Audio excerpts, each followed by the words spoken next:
New Year. This year we're doing a Viennese Celebration. We're going around 8 venues in England and Wales. It's our take on the New Year's Day concert.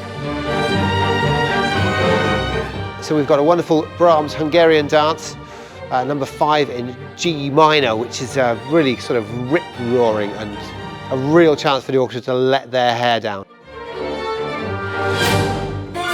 When you come and see WNO play live like this, it's not like watching it on telly. It's much, much better than that. The sound is thrilling. There are some waltzes in there that you won't know, some new ones, incredibly beautiful, some crazy polkas, some beautiful songs, and of course we'll finish up with a wonderful Blue Danube.